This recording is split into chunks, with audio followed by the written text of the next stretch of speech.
Pessoal, nesse vídeo a gente vai falar sobre a Klabin. Vou explicar para vocês por que essa empresa ela é quase obrigatória numa carteira previdenciária, porque além dela possuir diversos diferenciais competitivos, é uma empresa que tem altos níveis de flexibilidade. Então a Klabin ela escolhe o que ela quer vender e para quem ela quer vender. Isso torna a empresa muito sólida e muito resiliente. Pessoal, basta ver o resultado da Suzano agora no terceiro trimestre, que acabou reportando prejuízo. A Klabin, pessoal, mesmo num ciclo de queda bastante acentuado da celulose, a gente está vendo a celulose aqui praticamente no fundo do poço. Então o terceiro trimestre de 2023 foi bastante difícil para todas as empresas do setor. Ainda assim, a Klabin consegue manter um EBITDA ajustado na casa de 1,3 bilhões de reais e uma margem EBITDA ajustada de 31%. Isso porque ela tem um custo caixa de produção muito mais baixo do que os concorrentes globais e também porque é uma empresa que é muito eficiente no controle de custos. Eu vou mostrar isso para vocês nesse vídeo e tem 3 pontos chaves que eu gostaria muito de destacar para vocês aqui nesse resultado, que muitos investidores estão deixando passar batido. Pessoal, tem que analisar justamente os detalhes da companhia, tá? Pessoal, agora muitos investidores estão olhando de maneira desconfiada para a Klabin porque os dividendos dessa empresa estão relativamente baixos, mas o que as pessoas não estão olhando é que esse dividendo está começando a engrenar uma tendência de alta. A gente vê a cada ano os dividendos crescendo e eles vão crescer muito mais, principalmente porque a Klabin tem passado por um ciclo de desalavancagem. A gente sabe que ela investiu bastante nos últimos anos para tirar 2 grandes projetos do papel e agora a gente deve ver um payout mais generoso para o acionista. Pessoal, então a Klabin se compromete a pagar de 15% a 25% do EBITDA ajustado, ou seja, uma política de remuneração ao acionista bastante transparente. Eu vou mostrar para vocês por que no médio e longo prazo esses proventos devem crescer bastante. Pessoal, é importante destacar que nesse canal eu não prometo que você vai ficar rico da noite para o dia e nem prometo que você vai acertar a próxima tacada da Bolsa de Valores. Mas eu tenho certeza que se você acompanhar o nosso conteúdo, você vai minimizar as suas chances de sofrer prejuízos irreversíveis em Bolsa de Valores. O segundo ponto é que você vai maximizar as suas chances de obter ganhos sustentáveis a longo prazo.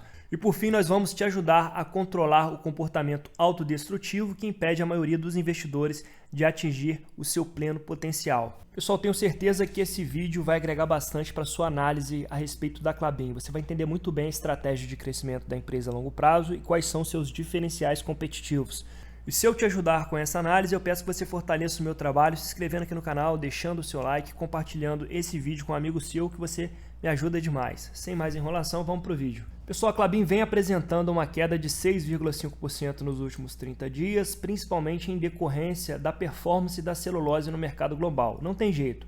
Empresa de commodity ela vai sofrer uma forte influência do ciclo do principal produto que ela exporta. E no caso da Klabin a gente está falando da celulose. Agora um ponto de atenção interessante é que a Klabin não está 100% exposta ao ciclo da celulose, já que a Klabin conta com a opcionalidade de entregar para o mercado produtos com maior valor agregado, como é o caso do papel e também das embalagens. Então, num ciclo favorável da celulose, ela vai explorar essa vantagem e vai entregar para o mercado celulose de fibra curta e celulose de fibra longa.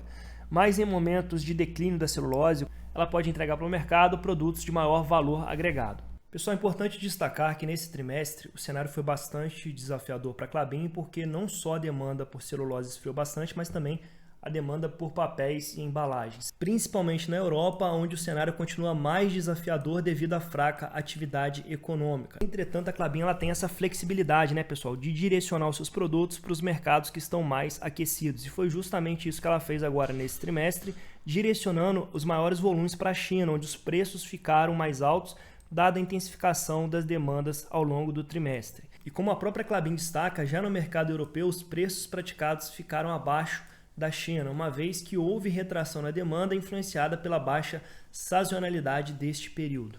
Pessoal, como vocês podem ver, além da queda abrupta aqui no preço da celulose, houve uma queda também na demanda por papéis e embalagens. Por isso que o resultado veio tão fraco agora no terceiro trimestre de 2023, mas isso já era totalmente esperado pelo mercado. Pessoal, quando a gente fala de produção de papel, a própria companhia decidiu parar de produzir nesse trimestre, onde a demanda estava muito menos aquecida, né? Então aqui no resultado ela fala que a companhia segue realizando paradas de produção por razões mercadológicas, ou seja, a demanda não está interessante, então simplesmente não vamos vender. Principalmente porque ela atua aqui no mercado global, então ela vai direcionar a produção para o mercado que está mais aquecido no momento. E nesse trimestre, a região mais interessante para ela direcionar a produção foi a região da China. Então, como a própria empresa destaca agora no resultado do terceiro trimestre, a Klabin segue se utilizando do seu modelo de negócios, exercendo a flexibilidade e a integração, reduzindo taticamente o volume de produção de containerbird e priorizando a conversão de papel kraftliner em caixas de papelão ondulado. Pessoal, tá vendo isso aqui?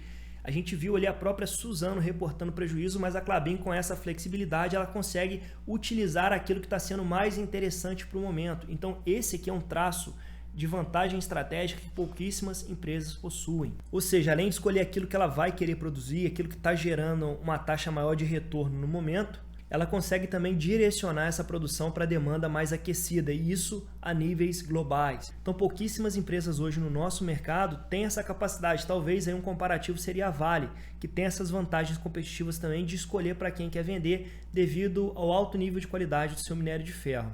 Só que tanto a Klabin quanto a Vale, ambas possuem fortes vantagens naturais. O fato das empresas estarem situadas aqui no Brasil já conferem a elas algumas vantagens que os seus concorrentes não têm. No caso da Vale, o minério que ela extrai de Carajás é um teor de ferro altíssimo. Então, para competidores globais, dificilmente vão conseguir entregar um minério de ferro com altos níveis de qualidade como a Vale entrega. E já a Klabin, ela desfruta de um clima extremamente propício para a produção da sua matéria-prima, que é o pinus e o eucalipto, que vão, no final das contas, virar lá a celulose de fibra curta e a celulose de fibra longa. E na comparação global, a Klabin tem um índice de produtividade extremamente elevado, então ela tem vantagens naturais simplesmente pelo fato de estar situada aqui. E a Klabin possui um portfólio bastante amplo. Ela consegue entregar para o mercado tanto a celulose de fibra curta quanto a celulose de fibra longa, a celulose fluff. Hoje a Klabin é a empresa com menor custo caixa para a produção dessa celulose, que é essencial para fraldas e absorventes.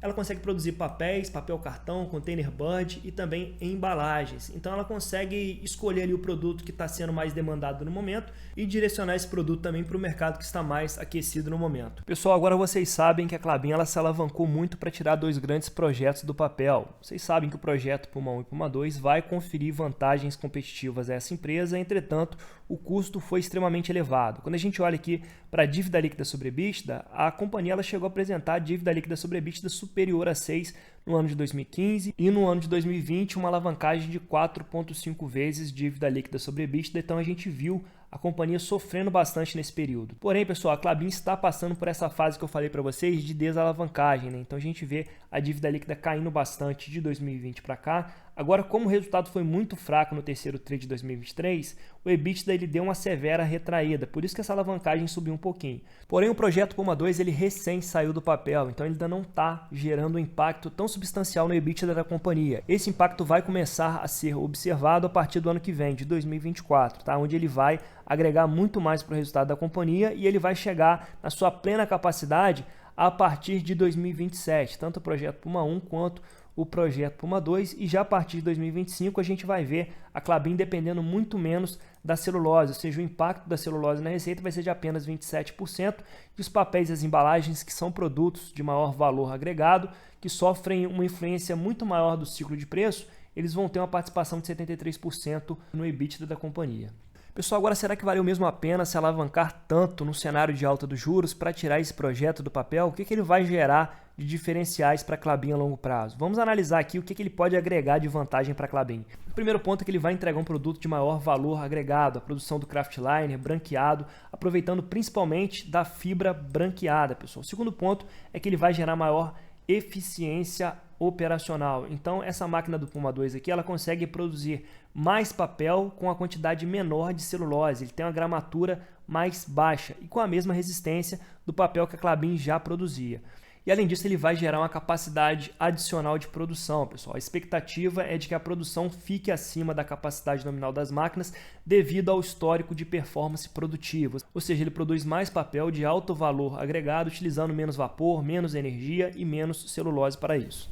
Quando a Klabin vai lá, se alavanca, contrata dívida para tirar esse projeto Puma 2 do papel, ela fez todo um estudo prévio para entender qual que era a demanda por esse tipo de produto no mercado. Então ela está fazendo isso para atender um mercado que vai continuar crescendo, que é o mercado do e-commerce e também o mercado alimentício. A gente viu que principalmente após a pandemia, o e-commerce ele deu um salto e principalmente a gente vê o iFood, a proporção que vem tomando aí o serviço de delivery. Pessoal, e quando a gente olha aqui para o patamar dos dividendos da Klabin, esses dividendos eles ficaram baixos durante muitos anos, tanto o ano de 2016, 17, 18, 19, mas quando a gente pega a janela de 5 anos aqui, olha só que tendência de alta nesses dividendos da Klabin. E essa tendência deverá continuar, porque como eu mostrei para vocês, os projetos Puma 1 e Puma 2 vão começar a impactar muito mais a partir do ano de 2024, gerando uma capacidade de produção maior, produtos com maior valor agregado e uma geração de EBITDA muito mais alta. E a gente deve ver a Klabin recompensando bem os acionistas que ficaram comprados na empresa durante essa fase das vacas magras, justamente agora a partir do ano de 2024 e 2025 em diante, com o crescimento do EBITDA e um controle maior da alavancagem, vai abrir espaço para um payout bem mais generoso para os seus acionistas. Pessoal, além do projeto Puma que acabou de sair do papel, a companhia segue investindo bastante ainda, focada em crescimento com o projeto Figueiras, que é o novo site de embalagens com aumento da capacidade de conversão em papel ondulado. E além disso, a empresa tem em mente um possível novo projeto de crescimento em fluff, que deve ocorrer apenas no final de 2024. Então, apesar do crescimento contínuo da empresa, a gente vê que tudo isso deve gerar um fluxo de caixa que seguirá crescendo nos próximos anos. Não é à toa que o BTG Pactual tem recomendação de compra para as ações da Klabin com preço-alvo de R$ 30.